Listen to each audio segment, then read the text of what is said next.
Hello everyone, and welcome to another segment of Draco Sinister. At last, it's finally here, guys. The infamous chapter of the leather pants. Draco and leather pants. Sorry, spoiler alert. But yes, that is going to be happening in this chapter. So, without further ado, let's just get into it.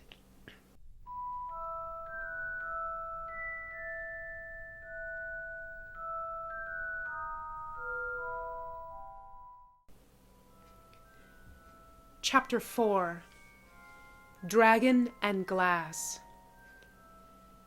They had been flying low over a thickly wooded area for several hours, just skimming the tops of the trees, and the pull coming from the epicelical charm that had been growing stronger and stronger.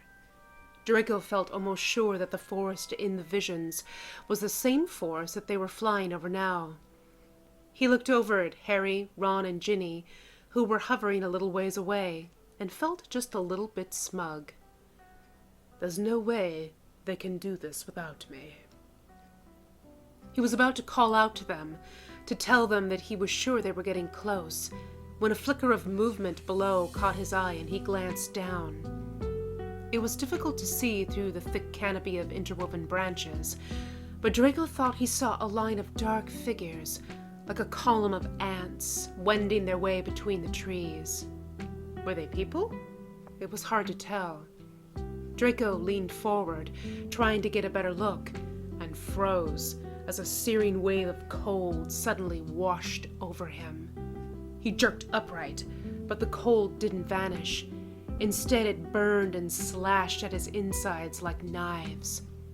Suddenly terrified, he tried to yell out for Harry, but couldn't hear his own voice over the howling tide of other voices.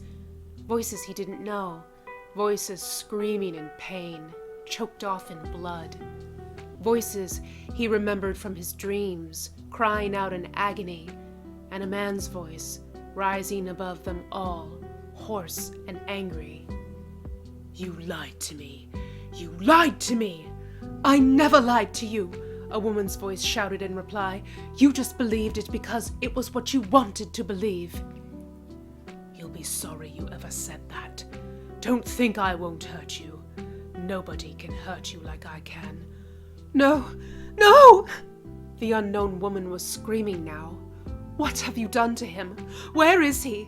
Salazar, what have you done?" Draco covered his ears, but the screaming went on inside his head, and worse than the screaming was the pure terror that washed over him like a thick, black fog. Icy fingers of cold gripped him, prying his hands from the handle of the broomstick, pushing him over backwards. He saw the world turn upside down, the sky at his feet, and then, as he fell, everything went black. Harry and the others watched in horror as Draco tumbled downwards and vanished into the treetops, his broom hurtling after him. Ginny gasped, her hand flying to her mouth, and spun to look at Harry. But Harry was already gone, pointing his broomstick directly at the ground as if he were diving into the Wronski faint. He shot downwards through the trees and vanished from sight. Hermione looked up at Salazar Slytherin's face as he stared fixedly at the tapestry of the Hogwarts floor.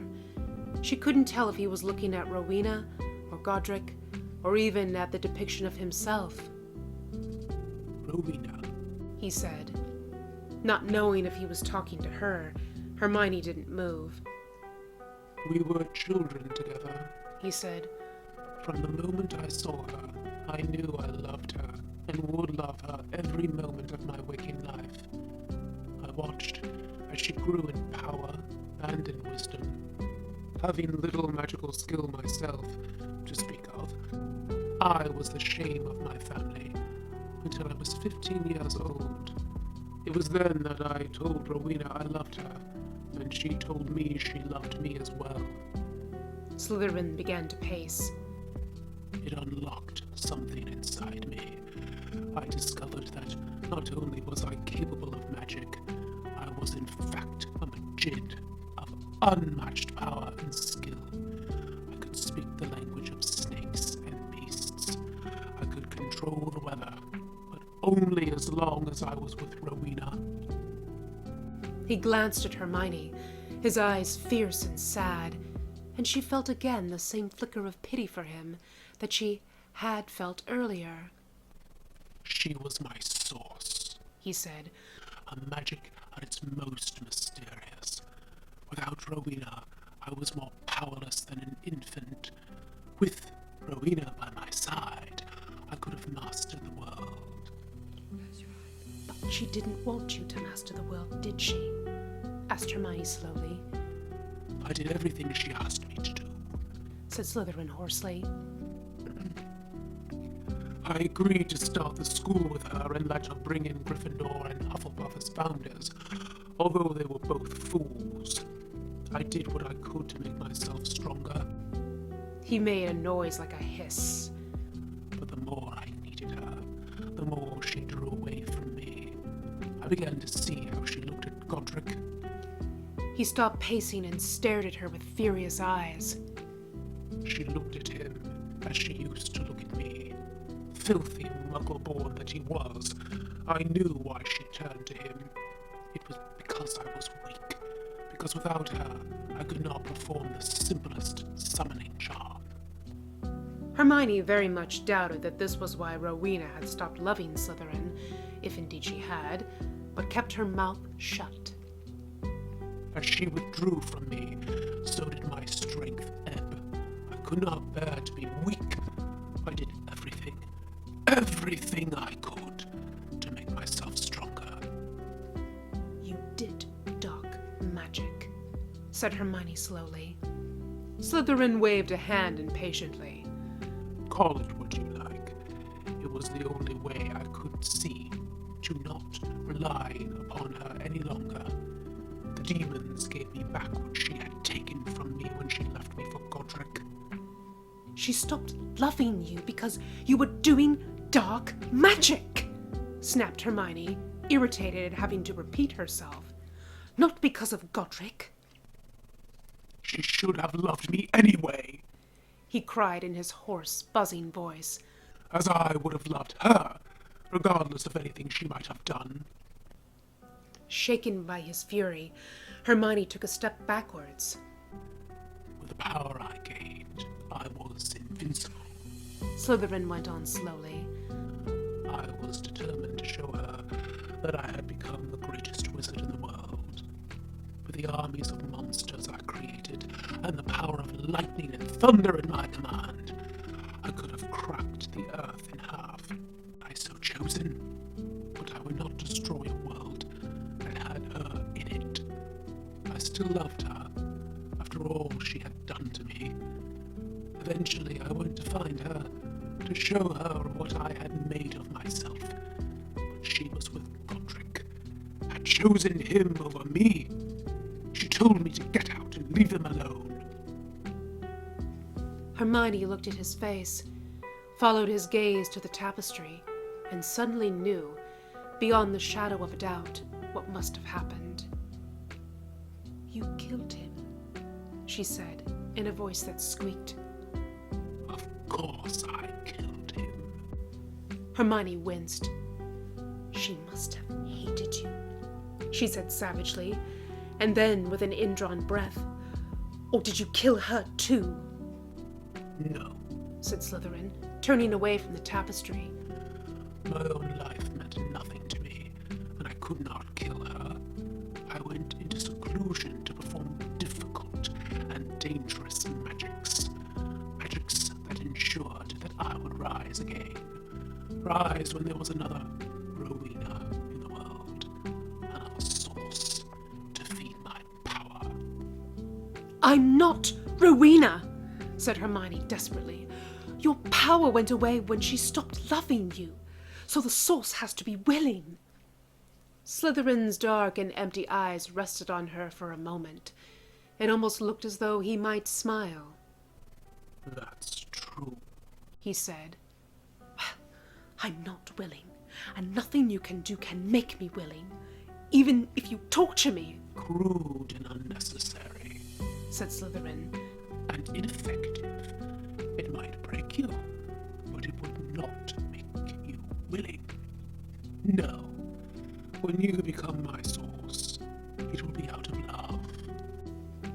Love? Echoed Hermione, nearly gagging. That's just disgusting. Now he did smile. You are so much like her, and when I am done, you will be her. A better Rowena than ever I had. More constant, more true. Wormtail! He called, suddenly looking past her. In seconds, Wormtail was at his side, grinning at Hermione, his beady eyes sparkling. Is it time, Master? Almost, said Slytherin. Take her back to the room and lock her in. Very soon, it will be time.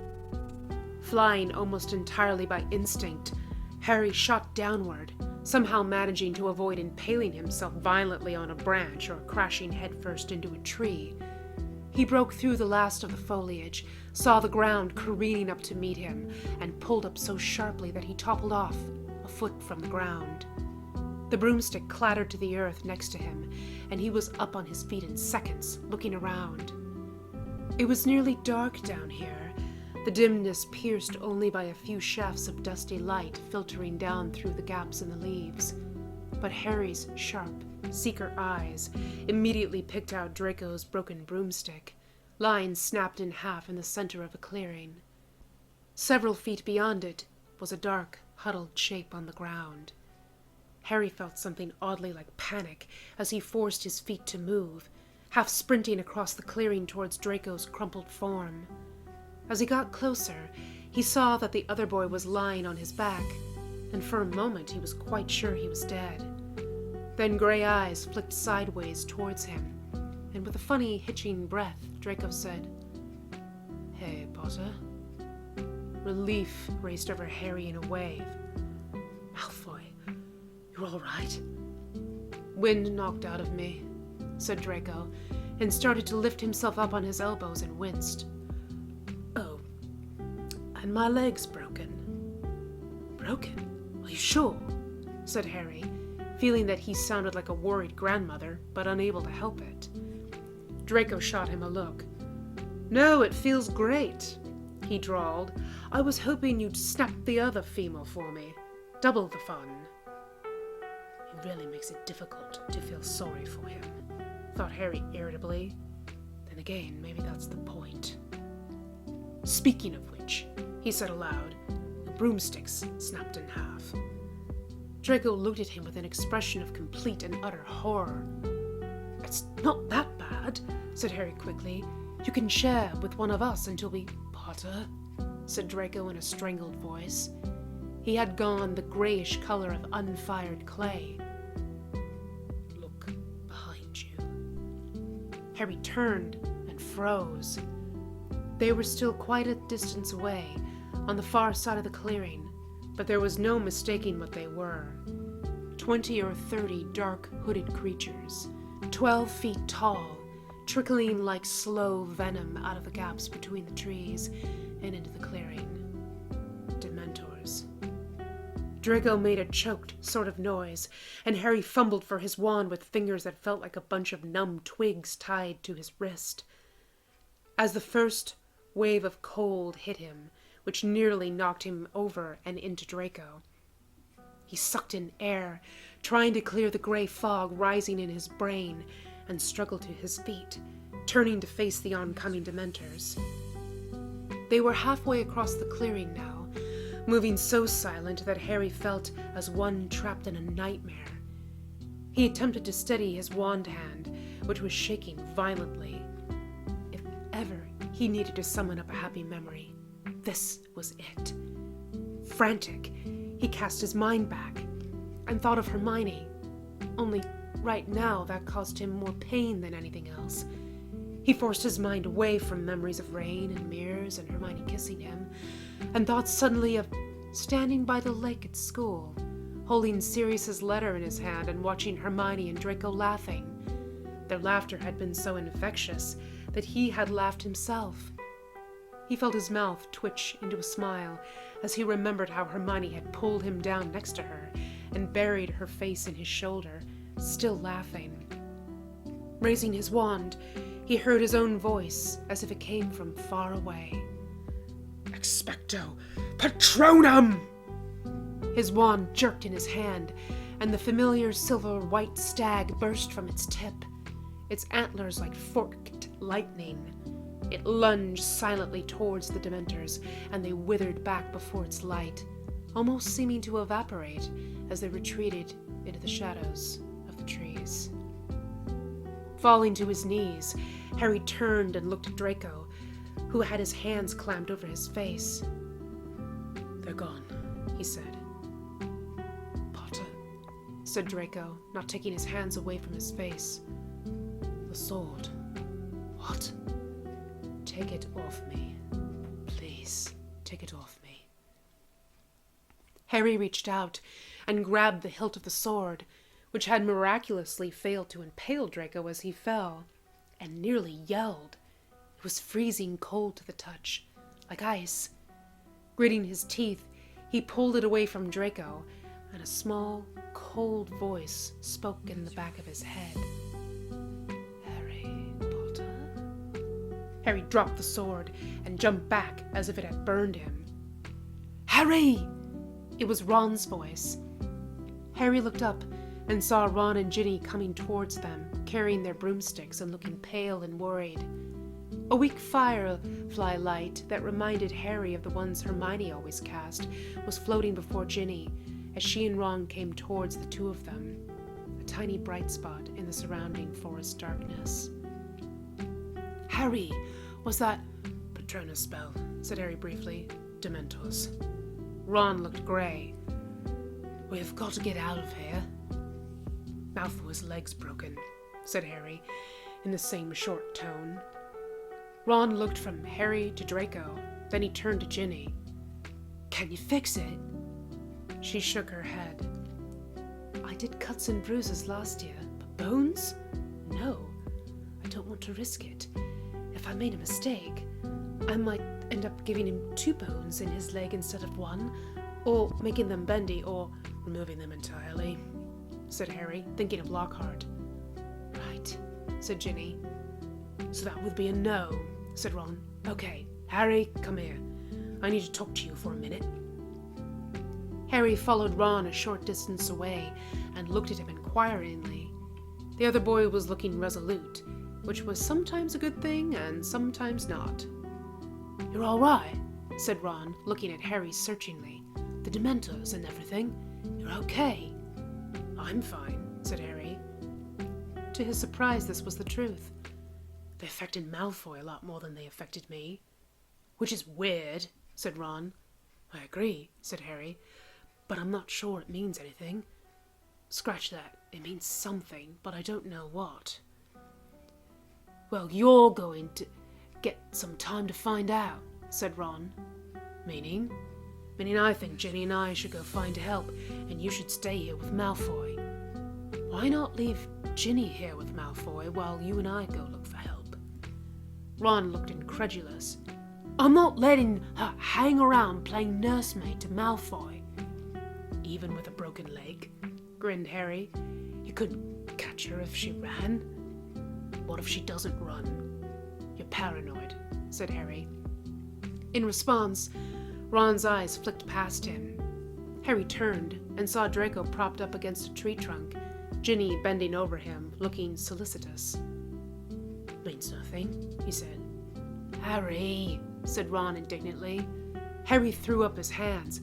"You are not sane on this topic." Ron shrugged. "I was brought up to hate the name of Malfoy and to look after my little sister. So tell me, what do you think I should do?"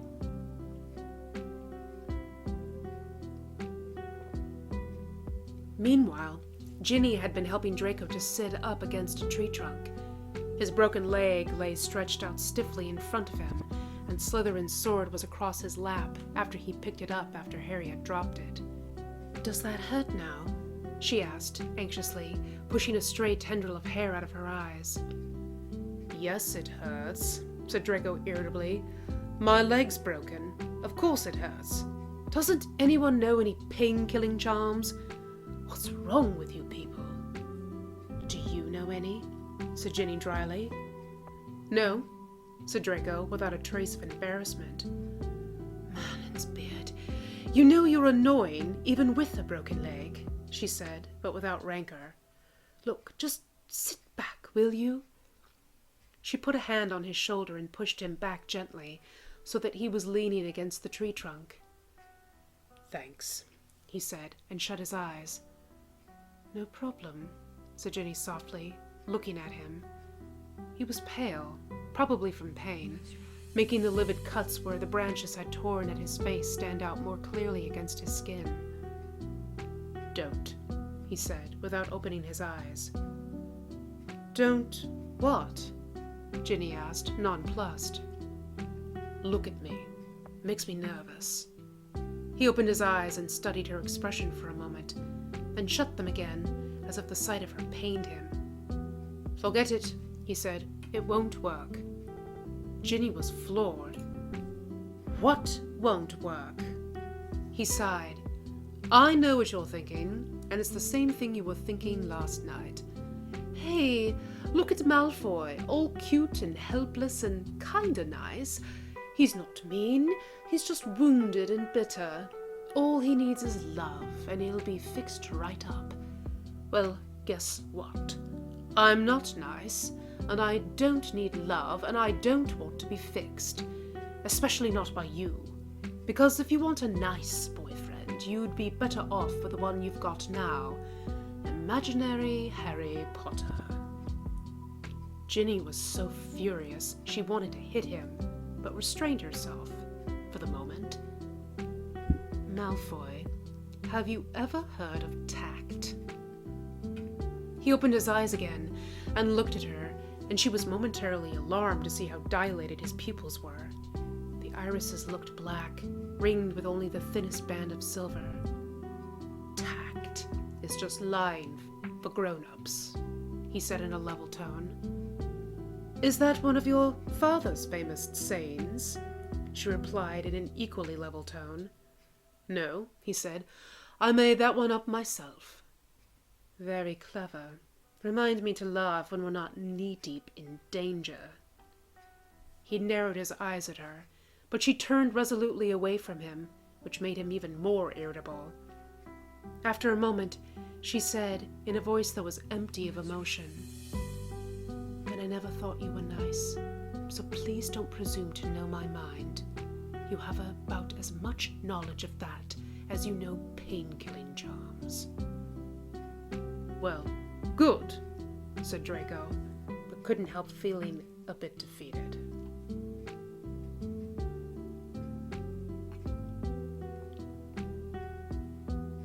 "Bagpipes," said Sirius firmly.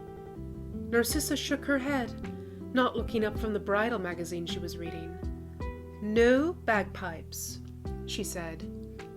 "I'm Scottish," said Sirius. "I want to have a Scottish wedding." Narcissa's mouth twitched into a smile, but she still didn't look up. "I told you that you could wear a skirt if you wanted." "Kilt," interrupted Sirius, but she ignored him. "And frankly, I don't care if you wear suspenders and high heels to go with it. But I cannot subject my friends and loved ones to bagpipe music. Think what Draco would say."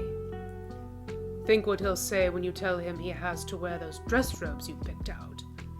"Those dress robes are charming," said Narcissa, but she was definitely smiling now. She looked up from the bed, on which was strewn magazine clippings, books, and pieces of parchment on which she had scrawled possible wedding invitation designs, and grinned at him. Sirius smiled back at her. Like her son, Narcissa's hair bleached easily in the sun, and now hung in long salt-white ringlets down her back. She looked like she had when they were at school together. "He'll hate it," said Sirius positively. "You don't know that." "I do know that." Narcissa rolled her eyes. "You must overcome this delusion that Draco was an exact copy of you when you were his age, Sirius. I agree you would have hated those dress robes, but Draco likes clothes. He always has, and I'll bet you 50 galleons he sets those dress robes on fire before he agrees to wear them." Narcissa suddenly became very interested in her magazine. "Don't want to bet me, do you?" grinned Sirius. "How about, if I win the bet, I get to have bagpipes?" "No bagpipes," said Narcissa in a muffled tone. "There will be bagpipes or there will be bloodshed," said Sirius. "Then it'll be a lot like my last wedding," said Narcissa with an evil grin. Said a voice from the corner of the room, and both Sirius and Narcissa jumped. "I'm sorry to interrupt, but..." Sirius leapt to his feet, staring at the fireplace. "Remus?" "I'm sorry," repeated Lupin, whose head and shoulders were visible in the ornamental fireplace in the corner of the room. He looked extremely unhappy. "I wouldn't bother you if it wasn't important." His eyes flicked over to the bed. "Sorry, Narcissa." She pushed the magazines away and looked anxiously from Lupin to Sirius. "Is everything all right?" "Harry," said Sirius, dropping down on his knees next to the fireplace. "Has something happened to Harry?" "He's gone," said Lupin heavily, and felt even guiltier than he already had as the color drained out of Sirius's face. "Gone?" "Gone," Lupin repeated. "My office is destroyed, and the sword I was telling you about, that's gone too." "Draco," said Narcissa quickly, "have you asked him where Harry is?" "I can't," said Lupin. "He's gone too." Narcissa went as white as Sirius had. "So they're together," said Sirius. "Are you sure they destroyed your office?" "Positive," said Lupin with a slight wince. "Remember that snow globe you gave me with the red-headed nymph in it? Well, she saw them come in. They took some implements of mine, an orb of Thessala, and they smashed the case I put the sword in. It was adamantine. I've no idea how they did that." "The Majids," said Sirius hoarsely. "They're children," said Narcissa, standing up. "They took the sword. What does that mean? Will it hurt them?" "I honestly don't know," said Lupin. "I've been searching all day in my books for some mention, some idea of what might happen. I can't find anything but vaguely worded prophecies." He rubbed at his eyes with the back of his hand, and Sirius saw that his fingers were stained with ink. "But if you're asking my opinion, then the answer is yes, they might well be in danger." "We're coming home," said Sirius. "Right now." Lupin's shoulders sagged with relief. "Thanks, Padfoot." "Thanks has nothing to do with it," said Sirius, looking anxiously at Lupin. "This is Harry we're talking about. My responsibility, and Draco, who is also my responsibility. I should have paid more attention to what you said last time we talked, about them being in worse trouble than we could possibly imagine." "I really didn't think this would happen," said Lupin, looking defeated. "And I've got no idea what I'm going to tell Dumbledore. I don't know if he even knows what the possibilities are." "Remus," Sirius interrupted, looking at as if something had just occurred to him. "How long has it been since you've been back in the Forbidden Forest?" The forest?" said Lupin blankly. "Oh, ages. If I tell you where to go, could you go there for me and meet someone I think could help us?" "Go to the Forbidden Forest and meet someone for you?" Lupin repeated, looking bewildered. "Would I ask you if it wasn't important?" "Yes," said Lupin firmly. "Moony." All right, said Lupin. "What do you want me to do?" That's right. Harry glared over at Draco, who made a face back at him. It had been 2 hours since Ron and Ginny had been gone, and in that time Draco had discovered that if he held out his hand, palm up towards Slytherin's sword, it would leap off the ground and into his grasp. This had struck him as such a neat trick that he kept tossing the sword several feet away, then made it jump towards him, and then repeating the process. It was giving Harry a headache. "Stop that," he said irritably when he couldn't stand it any longer. "It's extremely annoying." Reluctantly, Draco ceased, and a long silence stretched between the two until Harry decided to break it. "Malfoy," he said. Draco looked up. "What?" "When the Dementors got near you, what did you hear?" Draco looked at him narrowly. "A cappella singing," he said finally. "I hate a cappella singing." "Very funny. What did you really hear?" Draco was unable to repress a very small shudder. "Horrible things. Well, now that you've stopped flinging that sword around, I can teach you how to get rid of them." Draco hesitated for a moment, then laid the sword down carefully next to him and looked over at Harry. "Okay," said Harry, trying to remember exactly how Lupin had explained the Patronus spell to him 3 years ago. "First, you've got to think of a happy memory." Draco blinked. "A what?" "A happy memory. The happiest memory you can think of. And you have to really concentrate on it. It's important." Draco shut his eyes and thought. A happy memory. When had he been happy? Not with his parents, certainly. Not at school. He thought of the wardrobe back at Malfoy Manor, of sitting there with Hermione, eating chocolate frogs and kissing. But that memory was colored now by the knowledge that she didn't love him. And although he knew that and accepted it, probing the memories too much still set off small agonies inside him, like the pain of a broken tooth. He opened his silver eyes and looked at Harry again. "I haven't got one," he said. Harry looked surprised. "What do you mean?" "Just what I said," said Draco. "I haven't got a happy memory." He shrugged. "Don't make a big deal about it, Potter." Harry was stunned. Surely there must be something. "Well, there was that time Slytherin won the House Cup my first year. Oh, wait. You came along and ruined that one, didn't you? And we've never won a match against you since, so that won't work either. What can I say? You've screwed up every happy memory I might have ever had." Draco had shut his eyes again. The invisible presence of Hermione sat between them, unmentioned, and for the first time in his life, Harry felt a twinge of guilt for having succeeded somewhere that Draco had failed. "Come on, Malfoy," he said hesitantly. "I mean, you must have won something. A contest. Anything." "Well, there was that time my mum entered me into the handsomest boy contest in Chipping Salisbury when I was 7. But I had to wear this outfit she made, and I've suddenly realized that no power on this earth is going to get me to tell you the rest of that story, so never mind. No, Potter, I haven't won any contests." Draco shifted his back against the rough bark of the tree. "Guess you'll just have to think of some other spell." "There is no other spell," said Harry, casting about in his mind for some solution. "Malfoy," he said slowly, "how's your imagination?"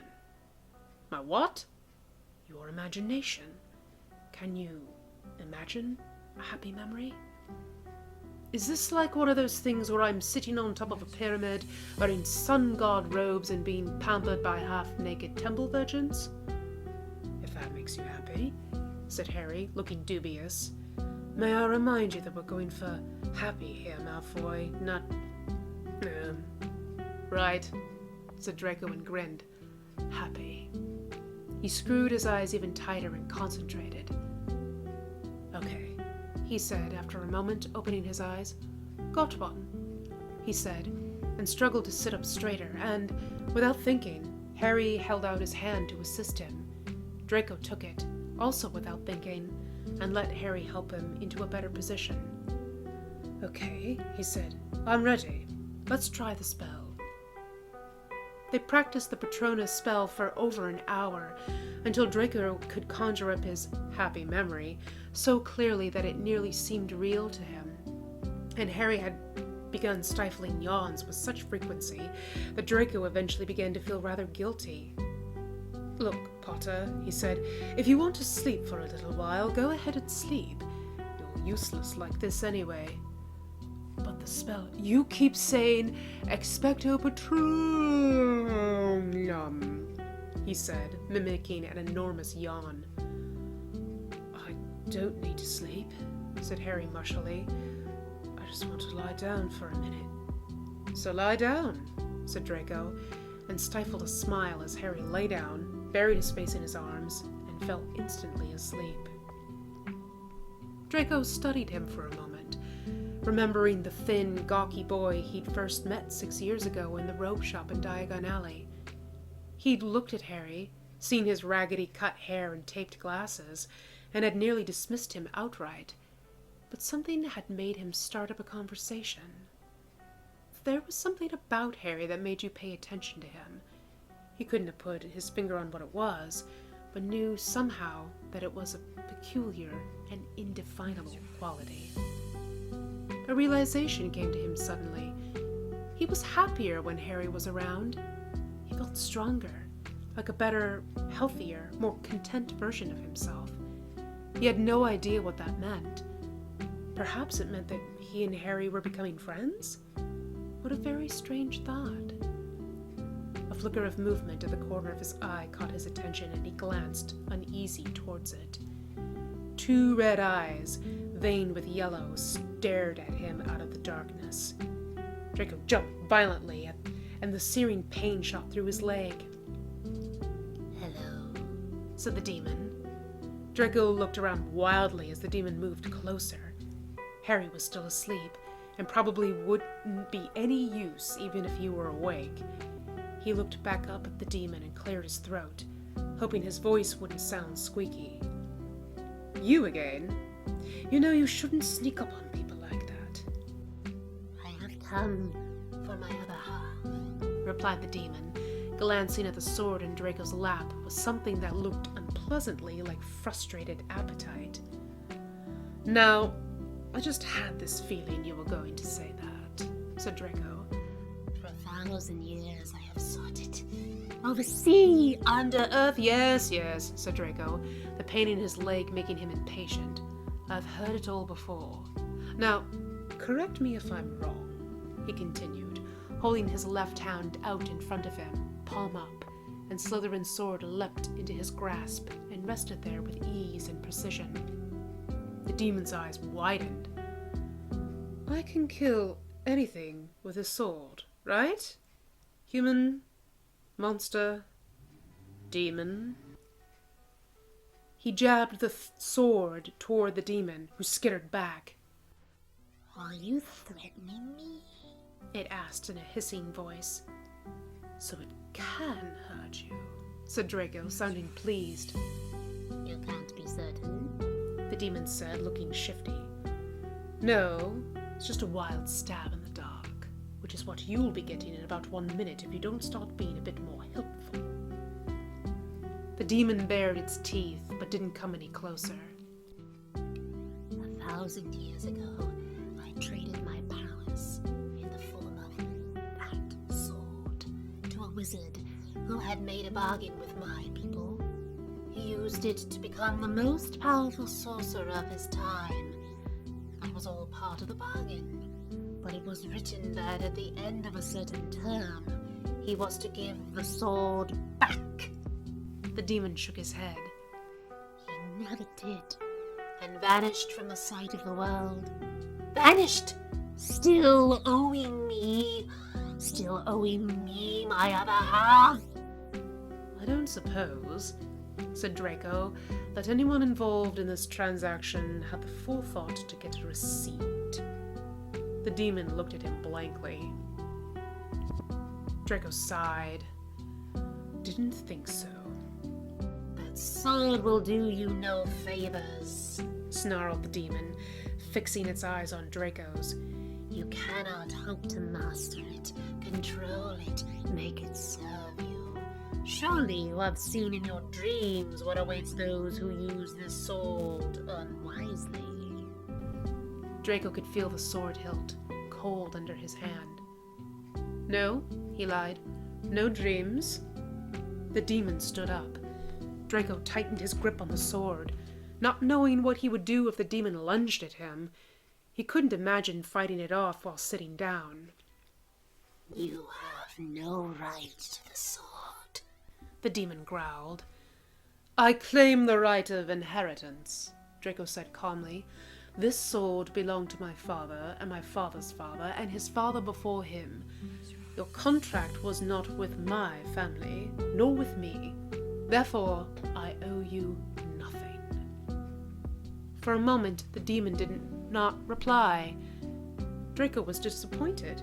He had thought it was a rather good speech. Very Malfoy.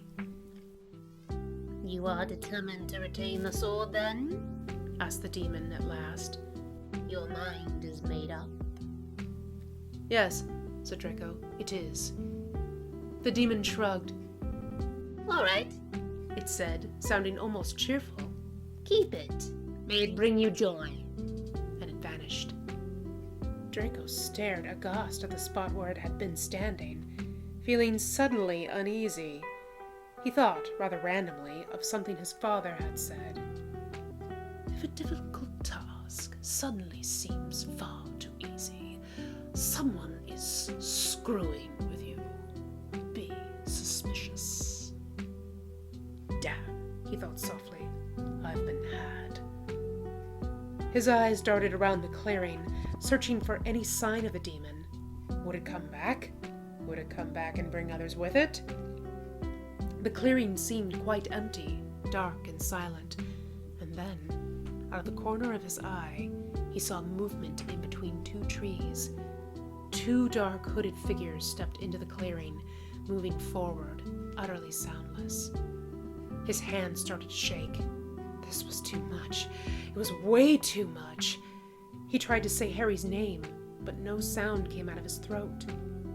Pressing his back against the trunk of the tree, the one thought in his mind was that somehow he had to get to his feet. Seizing the hilt of the sword, he turned it upside down and plunged the tip into the earth. Then slowly, agonizingly, he used it to pull himself upright, trying to put as little weight as possible on his broken leg.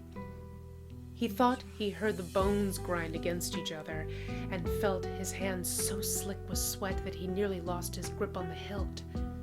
But he was on his feet now, leaning hard on the sword. The tree kept him upright.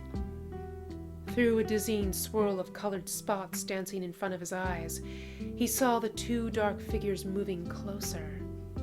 He sucked in air through his teeth and tried to draw his mind away from the clearing, away from the pain in his leg, his shaking hands, and the concentrated hard on feeling happy.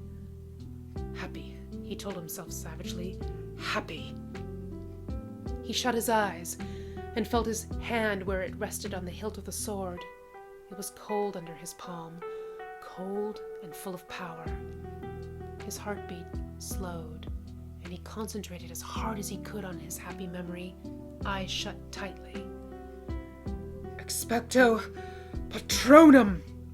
He shouted at the top of his voice. Something huge, something vast and silvery white shot from his fingers like a bolt of summer lightning. The force of it knocked Draco backwards, and for a moment all he saw as he hit the ground was a sheet of white light shattered by black spots of agony.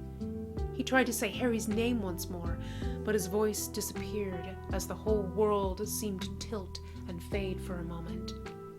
Everything spun away into darkness behind his eyes. I won't faint. I won't. He forced his eyes open and saw three faces staring down at him. Harry, Ron, and Ginny, all of them looking white with shock and surprise. Malfoy, said Harry. I saw Dementors. That was Ron and Ginny you saw, said Harry, and there was amusement in his voice. Draco let his eyes flick to Ron and Ginny. They both nodded. "Damn," he said with feeling. "Still, the spell thing was pretty cool," said Ginny, "and you look very scary and all, at least before you shrieked and fell over." "I think you're mixing up shriek with howl of murderous rage," Draco said and squinted at her. "Are you two all right?" "The Patronus spell is supposed to protect you against threats," said Harry. "Ron and Ginny aren't a threat, so your Patronus just sort of vanished." "And I didn't even get to see it," said Draco mournfully. "Was it impressive?" "It was." Harry's tired, dirt-streaked face broke into a smile. "You did it, Malfoy. Whatever your happy memory was, it worked." Draco was too tired to smile back at him, which Harry completely understood, so instead he turned to Ron. "Did you find anything?" he asked quietly. Ron shook his head. "Nothing," he said. "Nobody around for miles. No towns, no houses. We came back because it was getting dark. I was thinking, maybe we could make some kind of stretcher or something and hang it between the broomsticks. We can't stay here, and we've got to do something." "It makes me nervous when you carry on about me like I'm not here," said Draco waspishly. "An easily solved problem," said Ron and grabbed Harry by the back of his shirt and dragged him a few feet away, where they commenced talking in hushed whispers. Draco raised himself up on his elbows and looked at Ginny.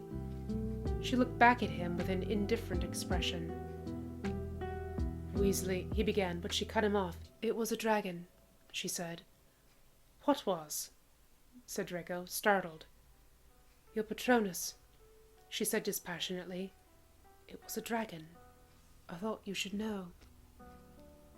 Draco opened his mouth to say something, but was cut off by a hoarse shout from Ron, and another shout of surprise from Harry. Ignoring the searing bolt of pain that shot through his leg, he twisted around to see what was going on. He saw Ron and Harry standing with their wands out, and beyond them, the dark shape of a tall man. A stranger had apparated into the clearing. Lupin turned uneasily in the center of the moonlit grove, his ears pricked, alert for noises. He had not been in the Forbidden Forest for many years, but it had changed surprisingly little, and he had had no trouble following Sirius's directions. Of course, he and Sirius had crisscrossed these paths four-footed enough times as children that it was not surprising they were burned into his brain. The forest, being a wild place, spoke not just to his human senses, but also to his wolf ones, so it was not entirely surprising that he heard the centaur approaching, long before it became visible. It was a male centaur, young, with pale blonde hair and a palomino coat. A satchel was slung over his back, and his eyes, as he approached Lupin, were flinty and suspicious. "You summoned me, but you are not Sirius Black," said the centaur. "Sirius Black sent me," said Lupin quickly. "I am his friend. He said you owed him a favor, and he sent me to collect the favor in his name." The centaur's nostrils flared. "Your kind and my kind are old enemies, werewolf. You should count it as a favor that I do not trample you to death. If there were more of us here." "Yes," said Lupin. "Where are the rest of you?" "Sirius told me to ask for Ronan or Bane." "Gone," said the centaur with a hoarse laugh. "Fled in terror. All of them." "In terror of what?" "In terror of he who rises," said the centaur simply, and looked narrowly at Lupin's blank expression. "Surely you know who he is. He made your kind, after all, as assuredly as he made the vampires and the Vila, thousands of years ago." Lupin felt the bottom drop out of his stomach. "Salazar Slytherin," he breathed. "So he has come back." "He is weak now," said the centaur. "He has only just risen, and does not yet possess his old powers, but they will come in time. We have seen it in the movements of the planets, have read it in the ancient books. What ancient books? The centaur ignored him. He retains only enough power to summon his children to him. Already they have begun to travel. The Dementors, said Lupin. So that's where they've gone. The centaur cocked an eyebrow. Soon, perhaps, you will feel the summons yourself. Werewolf. I have felt no summons, said Lupin. Not yet, said the centaur. He lacks a source. He can do nothing without it, but he will find a new one. It is foretold. And when he does... A source? Lupin interrupted, bewildered. The centaur sighed. I do not have the time to instruct ignorant werewolves, he snapped. I have the whole forest to keep in order, and I am alone. He reached into the satchel slung over his shoulder, withdrew a ragged and dilapidated-looking book, which he tossed to Lupin, who caught it reflexively. Read that, said the centaur. Then you will know as much as I do. This book will help us? Asked Lupin, staring down at it. The centaur laughed without mirth. Nothing will help you, he said, turned and broke into a canter. Lupin watched him go, then looked down at the book. He knew he should leave the forest as quickly as possible, but he couldn't help it. He yanked the book open with frantic fingers and stared down at the pages. They were covered in incomprehensible squiggles. If it was a language, it wasn't one he had ever seen before. Bucker, he said with feeling.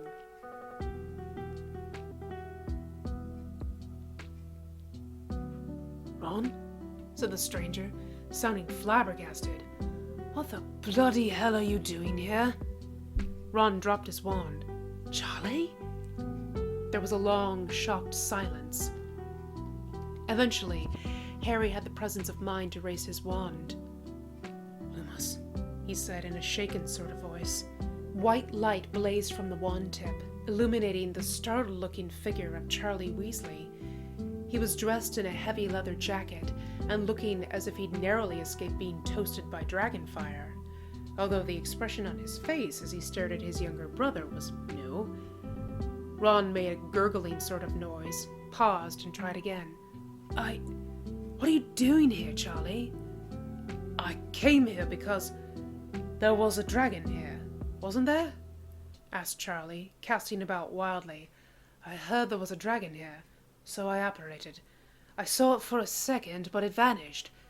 Ron, what the hell are you playing at, hanging about in the woods, miles from home, chasing dragons? Are you deranged? Ron looked furious. Harry stepped in quickly. There wasn't any dragon, Charlie, he said. Well, there was, but it wasn't a real dragon. It was a Patronus. A Patronus? Said Charlie, staring. Why would you need to conjure one of those? Harry, did you... No, said Harry firmly. It wasn't my Patronus. He pointed the beam of wand light towards the tree where Draco was laying, Ginny beside him. It was his. Charlie's jaw dropped, although he wasn't looking at Draco. Ginny? Hello, Charlie, said Ginny in a small voice. Charlie pelted over to the tree, dropped down by his younger sister, and took her by the shoulders. Ginny, are you all right? I'm fine, Charlie. That's just a scratch. Really, Oh, said Draco in a small, pained voice. Please don't sit on the broken leg. Charlie jumped back and stared at Draco as if seeing him for the first time. Who are you? Draco Malfoy. Charlie looked shocked. Lucius Malfoy's son? Draco looked rebellious. Yes. And that was your Patronus? Yes. Charlie's face broke into a grin. That was a hell of a dragon. I didn't see it, said Draco, still looking rebellious, although slightly less so. His leg's broken, Charlie, Ginny put in. Charlie stopped grinning. How did that happen? It's kind of a long story, said Ron, looking nervous. Fell off my broomstick, said Draco shortly. Apparently not that long, said Charlie. Which leg? Draco pointed. While Ron, Harry, and Ginny watched, Charlie took out his wand and touched the tip of it gently to Draco's leg, just below the knee. Compound fracture, he said briefly. Looks like you put a right lot of work into messing this leg up, young Malfoy. Broken and twisted. You better come back to the camp with me. It's not that far from here.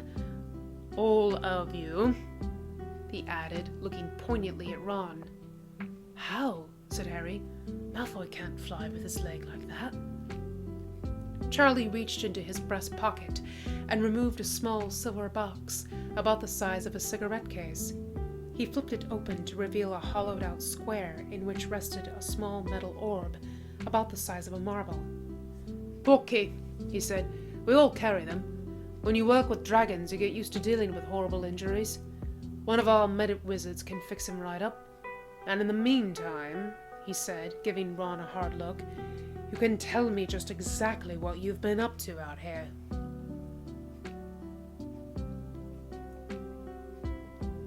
Hermione, who had been sitting with her back to the stone wall of the tower, looked up in surprise as the door opened and Wormtail entered. He turned to face her, and she saw that in his hand he was carrying a carved silver goblet, which was smoking and steaming. A cold fist of fear clenched inside her stomach. What do you want? She asked coldly. I just don't understand, he said by way of greeting. Oh, a clever girl like you never learned any manners. You know what I don't understand, replied Hermione. How Sirius and Lupin ever could have been friends with you in the first place. You're disgusting. She could not be sure, but thought she saw him flinch. A moment later, though, his smile widened, and he took several more steps towards her. My master has given me permission to hurt you, he said. Just give me the chance, and I will. Hermione went silent. Quiet now, aren't you? He said nastily. Throat dry? Here. He held out the goblet to her. Have a drink. She stared down into the intricately carved cup, which held a bluish-red liquid that swirled and steamed and popped with bubbles. It had a strong smell. Not a bad one, actually.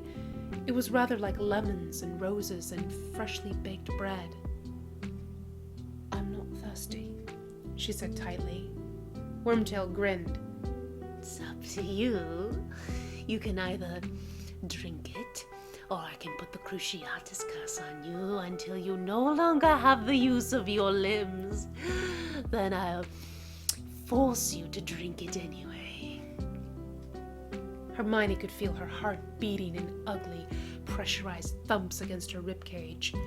She remembered how Lucius had used the Cruciatus curse on her back at the Malfoy Manor, trying to get her to tell him where Harry was. It wasn't something she would forget. Dully, she held out her hand and let Wormtail put the goblet in it. She considered dashing the contents onto the floor, but Wormtail was gazing at her with an expression that looked horribly like hunger. He was itching to hurt her, she could tell. Raising the cup to her mouth, she drank. It tasted of bitter sugar, sweet and stinging. She coughed and looked up to see Wormtail watching her avariciously as she swallowed. The world seemed to tilt around her. Somewhere, Wormtail was giggling, but Hermione barely heard him. A dizzying, whirring noise had started in her ears. It sounded like there were 1,000 trapped butterflies struggling to get out of her head. The potion burned its way down into her stomach, feeling as if she had swallowed fire. She almost expected her skin to start glowing like a torch. "Was that?" she gasped out. "Was that poison?" Wormtail laughed harshly. "Not at all," he said, leaning forward and deftly plucking the cup from her loosening fingers. "That, my dear, was what is commonly termed a love potion." Her eyelids were so heavy, they felt like stones, but she dragged them open and stared at Wormtail in horror. "Love potions? They're not real. They don't work." "Oh, but they are, and they do," said Wormtail. "That was one of the oldest. The use of it is quite illegal, of course. Life sentence in Azkaban, but that hardly matters." "I can't," gasped Hermione as the world shifted around her again. "I can't stay awake." "That's right," said Wormtail in a sing-song voice. "The potion takes a few hours to work. When you awake, the first person before your eyes will be the person you will love from that moment on, desperately and unconditionally and forever. Dark magic. There's nothing like it." He smiled, showing his little rat teeth. "Sleep tight, dear girl," he added as Hermione sank back onto the straw. "and when you awake, the face of Salazar Slytherin will be the first thing that you see."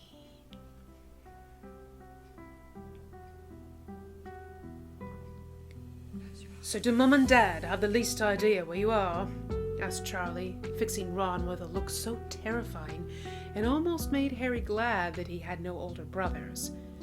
When they had arrived at camp, the first thing Charlie had done was to call for several medic wizards, who had carted Draco away to the tent that apparently served as an infirmary. This left Harry, Ron, and Ginny to face the music. The music in this case was an extremely irritable Charlie Weasley, who wanted nothing more than to owl both his parents and tell them that Ron and Ginny were not at home, but wandering around some rather distant forests with Lucius Malfoy's son and Harry, both of whom were supposed to be at school. "Charlie, don't," said Ron, sounding rather desperate. "They're on vacation in the Lake District. I don't want to bother them." Charlie shook his head. "You're up to something, Ron. Remember, I'm related to Fred and George too. I know that up to something expression." "Like you've never been up to anything," said Ron heatedly. "All those times when I was a kid and you swore me to secrecy, I never grassed on you, not once." "You're still a kid, Ron," said Charlie. "Your safety is my main concern. Your safety and Ginny's." "Don't talk about me like I'm not here," snapped Ginny. "And you're being totally unfair to Ron." Charlie looked taken aback. "He's not Fred or George," she stormed. "When Ron does things, it's because he's got a good reason. He doesn't take stupid risks, and neither does Harry. Mum and Dad wouldn't be happy if I remembered when you decided you wanted to work with dragons, and Mum cried for a week." Ginny cut in sharply. "She was sure you'd be killed. They don't like your job, or Bill's hair, or Percy being a workaholic either, but they trust us. All of us, and especially Ron. Why don't you?" Charlie opened his mouth, with the stunned expression of someone who knew that there was a loophole in the logic he just heard, but couldn't quite put a finger on what it was. Wearily, he raised a hand and rubbed at his bleary eyes. Then he sighed. "Anyone want to come and see the dragons?" he offered, rather abruptly. "I do," said Harry and Ginny immediately, but Ron still looked thunderous and agreed more reluctantly. They followed Charlie through the camp, casting each other uneasy glances as they went. Several meters past the last tent was a large cleared area, about the size of 2 Quidditch fields, and ringed around with magical barriers. Inside the area were several dragons. "That's the dragon that told me about Draco's Patronus," Charlie said, and pointed to a dragon that Harry recognized as a Swedish short snout. "Dragons talk?" said Ron, looking startled. "Well, you have to learn Draconic to communicate with them, and even then it's unrewarding," said Charlie. "Mostly it's a lot of reminiscing about the good old days when villagers used to leave girls tied to stakes for them to eat, and complaining about why they don't get to fly more, and wanting to be told how pretty their scales are. But every once in a while they've got a useful piece of information. Like tonight." "Would you look at that?" said a voice behind them. It was Draco, having emerged at last from the infirmary tent. His clothes were as battered and dirty as they had been before, but the cuts and scratches on his arms and face were mostly gone, and his leg was back to normal, although the medic wizards had cut away his left trouser leg below the knee, presumably to get at the broken bone. Draco didn't seem to mind, though. He had a rapt expression on his face as he gazed past them at the dragons. "They're fantastic," he said. Charlie suddenly beamed. "Aren't they?" "Don't know why we've never done dragons in care of magical creatures," said Draco, still staring upward. "Probably the same reason we've never done certain death charms in Flitwick's class," said Ron sourly. "Mortality rate." "Malfoy," said Harry, sounding curious. "That dragon is staring at you." He was right. The blue Swedish short snout had fixed its enormous dinner plate eyes on Draco and was gazing at him with a look that could almost be described as fond. Charlie was amazed. "I think she likes you," he said to Draco. "That hardly ever happens." "Maybe he smells like food," muttered Ron. Draco approached the barrier and gazed up at the dragon, which gazed back, emitting cheerful-looking puffs of smoke. "Well, I'll be," said Charlie, still looking startled, but turned to Draco. Do you want to help me feed them later? I wouldn't ask, but it's so rare that they take to people. I just thought..." Draco nodded. "Sure." Charlie looked thrilled, and as Ron looked on resentfully, he clapped Draco on the back in a brotherly sort of manner and said, "That's great." Then he seemed to notice Draco's rather battered appearance for the first time and said hastily, "It looks like you might need to borrow some clothes." "Trousers," said Draco immediately. "I don't much fancy pioneering the new one-trouser-leg look, even if we are in the middle of nowhere." "You can have some of my old clothes," said Charlie amicably. "Come with me, all of you. You can wash up in the tents." "In 1 second," said Draco. "I want to talk to Harry." "We'll meet you over there," said Harry to Ron, who shrugged and walked off with Charlie and Ginny. "What is it, Malfoy?" he asked curiously. "We're really close," said Draco in a low, excited voice. "The charm. As soon as we got here, it started, I don't know, vibrating. It can't be more than an hour away from wherever Hermione is." Harry looked at Draco hard. "You're sure?" Draco grinned. "Have I ever let you down?" "Do you actually want me to answer that?" "Whatever, Potter," said Draco. "I'm still right. I think we should go immediately. Well, as soon as I get some new clothes, but relatively immediately.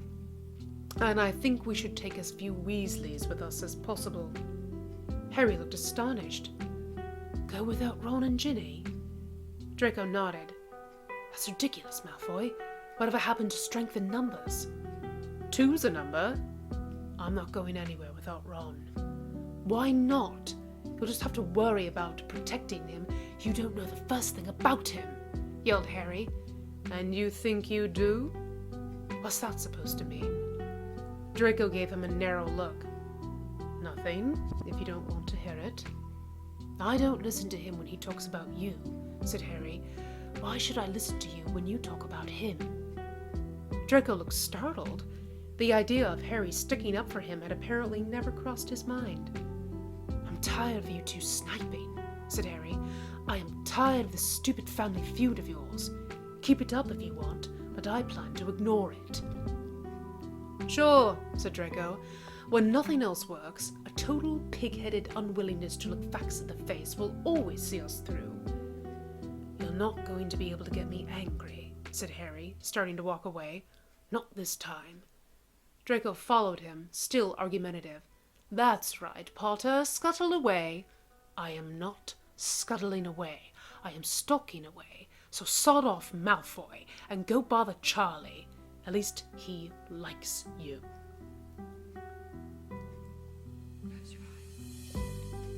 Charlie's tent was set back from the others and, like many wizarding tents, was much more spacious inside than it appeared from the outside. Inside, it was a tidy little bachelor apartment in which Draco waited while Charlie went off to get him a change of clothing. From where he stood, Draco could glimpse other rooms leading off a narrow corridor, each decorated with neat wooden furniture pieces that looked as if Charlie had made them by hand.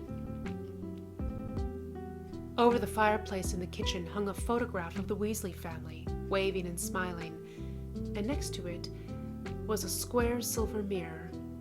Draco glanced into it, wincing as he saw just how battered he looked. "Very interesting," drawled the mirror in a decidedly feminine voice, making him jump. "Lots of promise here. Can't wait to see how you clean up." Charlie, who had come back into the room carrying a pile of clothing, snorted with laughter. "Leave him alone, Audrey," he said sternly to the mirror. "He's only 16. 17 in the month," said Draco automatically, backing away from the mirror. "Here," said Charlie, setting the clothes he had brought down on the table. "Some of my clothes. I don't know if they'll fit you, but I brought you one of my old jackets, too. Have you ever thought of studying dragons? Maybe after you graduate, you could get an internship." "Never thought about it," said Draco truthfully, shrugging off his jacket and reaching for the clothes on the table. Charlie whistled. "That's a great sword." Draco glanced down at Slytherin's sword, which was stuck through his belt. "Thanks," he said. "It's been in my family for a long time." "Can I see it?" Charlie asked, reaching out a hand. Draco shook his head. "It's enchanted," he said regretfully. "It'll char off your fingers." "Well, who wouldn't enchant a sword like that?" said Charlie with another dazzled look. "Although," he said, "you're carrying it wrong." He grinned at Draco's expression. "There's no point sticking it through your belt where it's going to bang against your leg every time you move. You should carry it over your shoulder so you can reach back and grab it if you need it, and it'll be out of your way." "You seem to know a lot about this," said Draco. "I like swords," said Charlie. "It sort of goes with the liking dragons thing. I've got lots of gear I could lend you." "Thanks," Draco said. "As a matter of fact," said Charlie thoughtfully, "if you're going to be feeding dragons, you're going to need all the right gear. Hold on a minute. I'll be right back."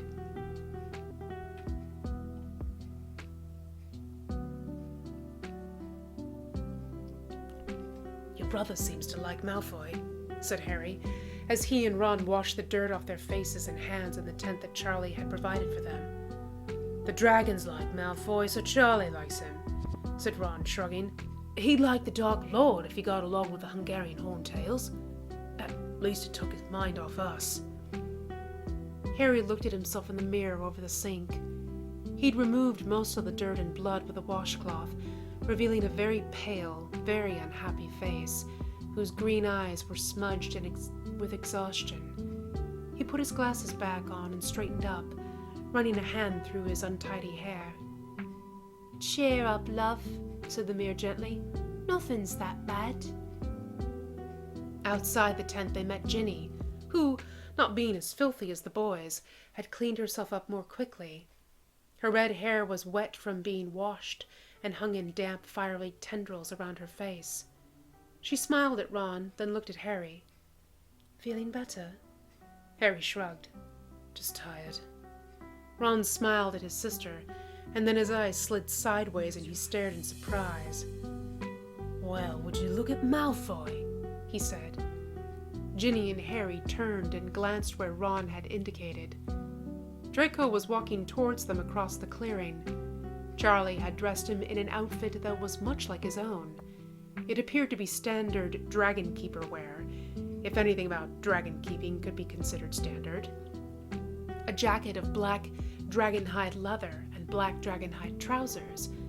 Charlie had also given Draco a pair of sturdy black boots, which were a little too big on him, and a worn dark pullover, sporting undarned holes in the sleeves. Against all the black, Draco's silvery hair and pale skin stood out. "Merlin's beard," said Ginny. "Malfoy looks really hot." Harry snorted with laughter. "He looks like an idiot," retorted Ron, looking exasperated. Ginny ignored him, and when Draco finally reached them, he looked at her curiously. "Something wrong?" he said. Ginny shook her head resolutely. "Nice outfit, Malfoy," she stated, her cheeks turning a slight shade of pink, but her eyes were dancing with an expression he couldn't quite read. Draco looked down at himself, then back up at her. "Thanks," he replied, a little warily. He'd learned in the past 24 hours or so that Ginny could be quite cutting when she wanted to be, and found that he was mentally bracing for a verbal attack. "You're welcome," Ginny replied, a sly smile beginning to tug at the corners of her mouth. Ron made a muffled sort of noise. Draco looked over at him. "Now what's wrong with you?"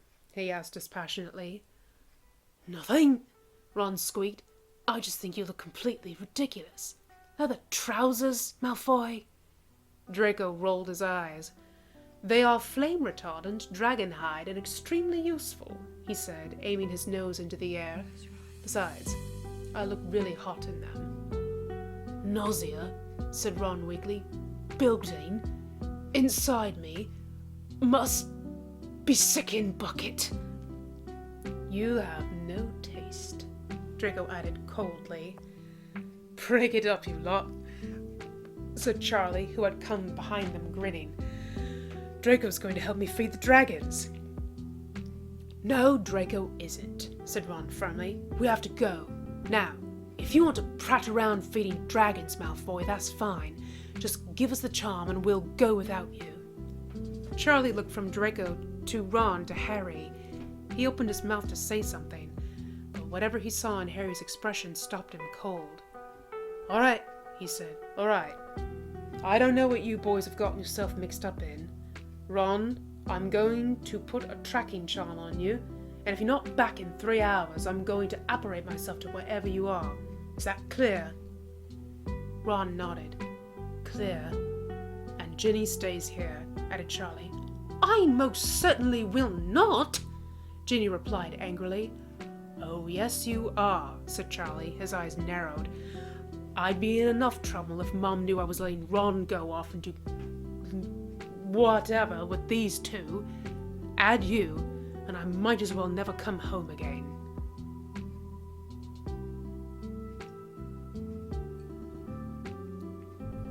They had been flying barely 45 minutes when Draco gestured to Ron and Harry that they should descend.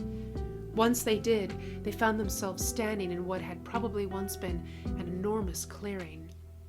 Although it was now overgrown with trees, it was dank, gloomy, and mournful, and the half-ruined walls Draco had seen when he held the charm loomed darkly over them. Harry, Draco, and Ron looked at each other uneasily. "I guess we should climb over the walls," said Harry finally. "We could fly over," suggested Ron. "Too visible," said Draco. Might as well just march up to the front door. What if we... Ron began, but was interrupted by a sudden sound that emanated from the opposite side of the wall. A sound like music. Harry thought it must be Phoenix song.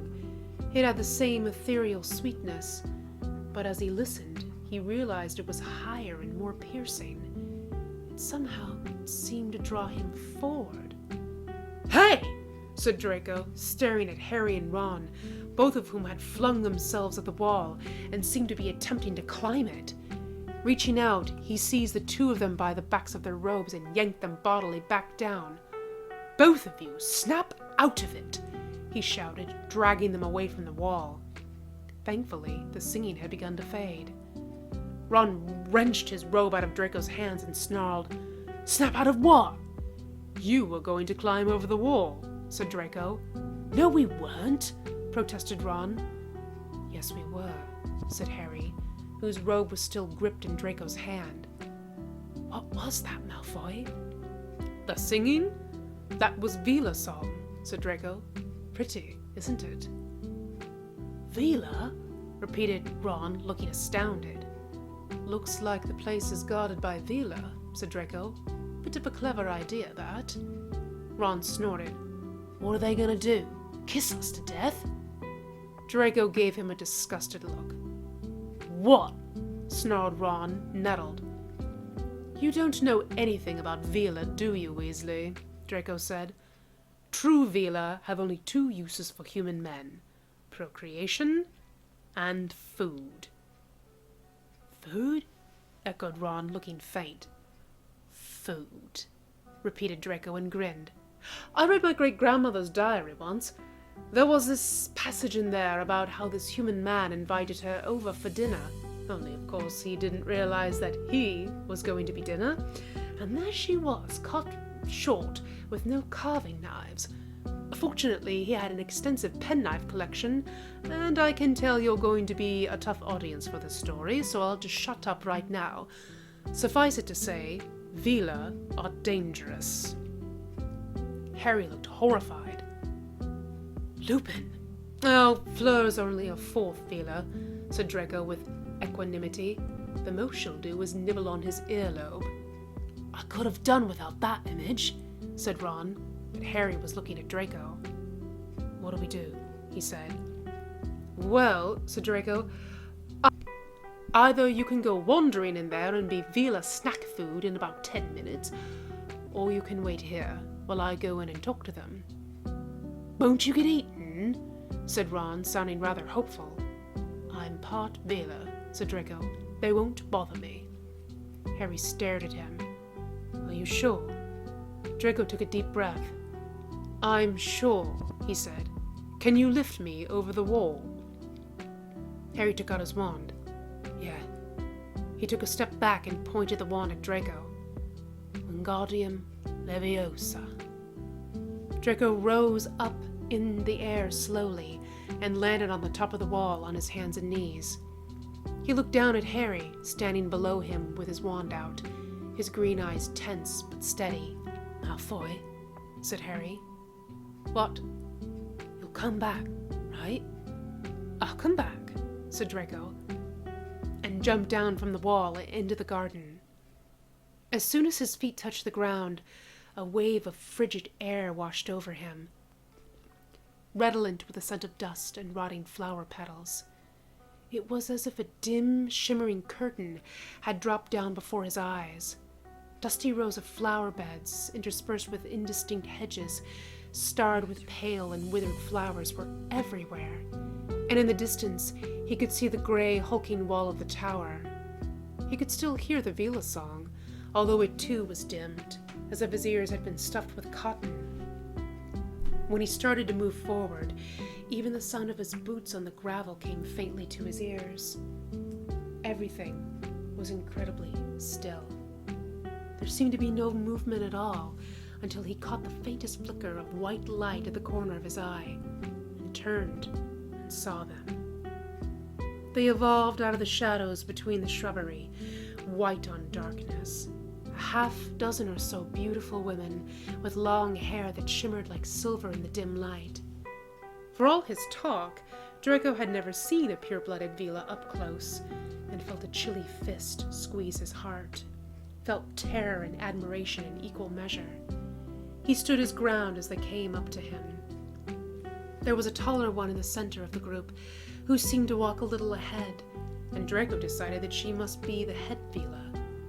When they stopped, a mere foot from him, the tall Vila gestured the others to be silent. "You have been unwise coming here, human man," she said to Draco, her red lips parted over her sharp white teeth. "Look at me," said Draco, trying to keep his voice steady. "Do I look human to you?" The Vila blinked. "He isn't as ugly as most of them, is he?" said one of them in a tinselly little voice. "His hair is just like ours," said another. "I'm awfully hungry," said yet another, a statement that caused Draco to jump back a foot. "There is one way to tell for sure," said the head Vila, and stepped towards an astonished Draco. She then seized him and kissed him firmly on the lips. It was more like being caught in a hurricane or some kind of freak meteorological occurrence than any kiss he'd ever experienced or imagined before. He seemed to hear a raging wind tearing through his head, felt himself spinning, was blinded by whirling streaks of silver. In the back of his mind, he heard Ron saying, "What are they going to do? Kiss us to death?" Chuck one up for Weasley, he thought, and wondered if he might black out. The Vila released him, and the sickening whirring tempest stopped abruptly. She smiled. "He is one of us," she announced, and the other Vila, giving shrieks of delight, fell on him like a consortium of mad ants, pulling at his hair, stroking the lapels of his leather jacket, pinching at any exposed skin they could reach, and "Ow! Who bit me?"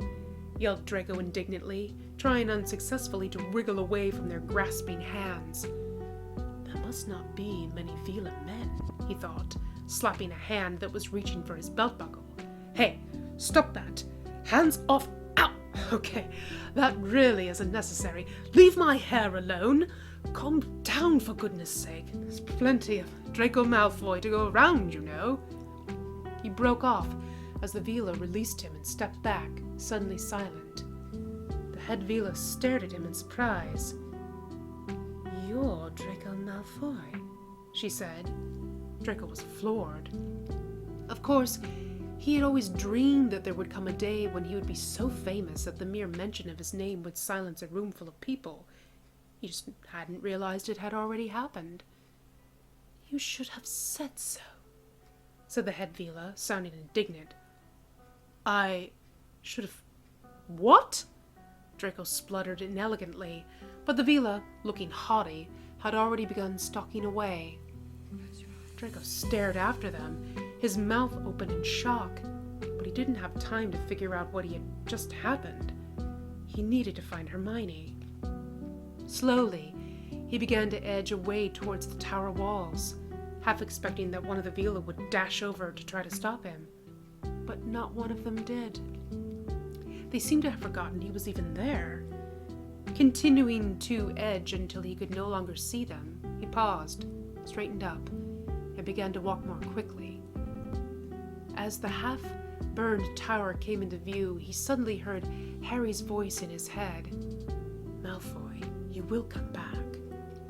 That brought Draco to a near grinding halt. Had Harry meant come back in one piece?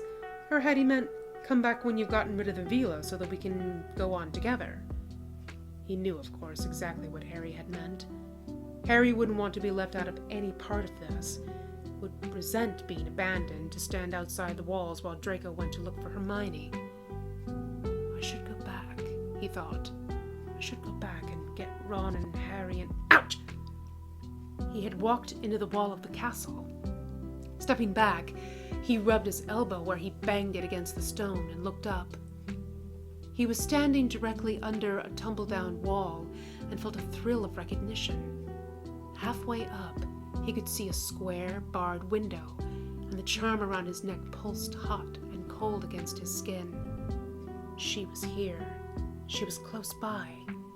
If he closed his eyes, he could see her face, could see himself rescuing her, see her looking up at him, telling him he was amazing, brave.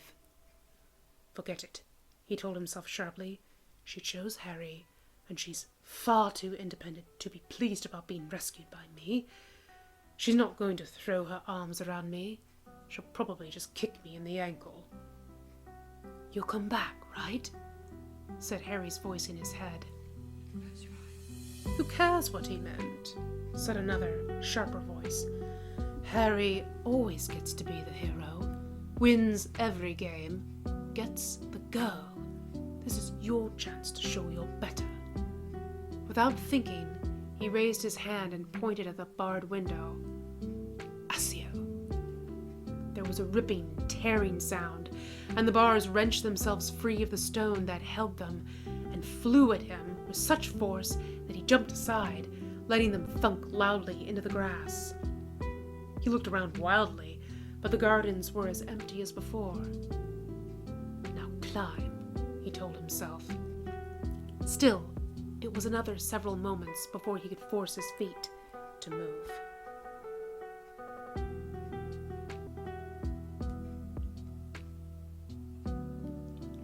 Wormtail smiled to himself with satisfaction as he eased the stone door open and stepped into the round room. It was just as he had left it. Hermione, lying unconscious on the bed of straw, her cheek pillowed on her hand. He knelt down next to her, checking to make sure her eyes were closed, then pulled a length of material from his pocket and commenced binding it around her eyes, tying it tightly. It wouldn't do for her to see anyone before the person she was intended to see. He had just leaned forward to check that the knot behind her head was secure, then out of the corner of his eye caught a flicker of movement. Turning his head, he saw Hermione's hand emerging from his pocket, clutching his wand in its grip. He gasped involuntarily as she swung the wand around to point at him. "Stupefy!" she hissed. For a moment, Hermione thought the spell hadn't worked. Then she heard the thud as Wormtail collapsed to the floor, landing heavily across her left leg. Revolted, she wriggled violently to the side, still gripping the wand, and staggered to her feet. She took a step forward, and her foot connected with something solid and heavy. Wormtail's body. Feeling nauseated, she staggered backwards, her hands outstretched behind her, until she struck the wall.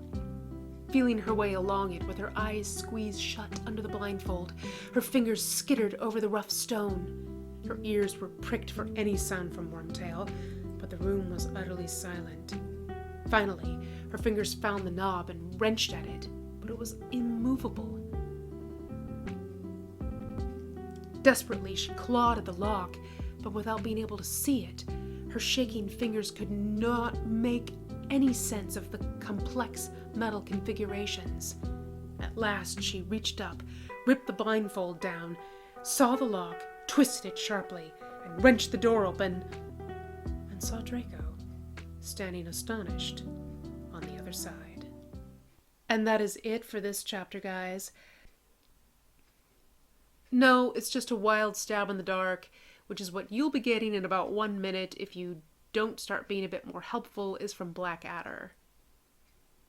These are the quotes. It's kind of a long story. ...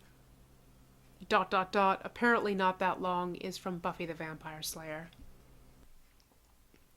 A total pig-headed unwillingness to look facts in the face will always see us through, is from Blackadder. Thank you so much for joining me. And again, if you are enjoying this kind of content, be sure to like, comment, subscribe, and please be sure to check out my Patreon, which is listed in my About page, or section of my YouTube here. That has my own personal writings on it and spicy fan fiction art for my patrons. So if you could do that, guys, that would be super amazing, and I will see you all in the next one. Good night.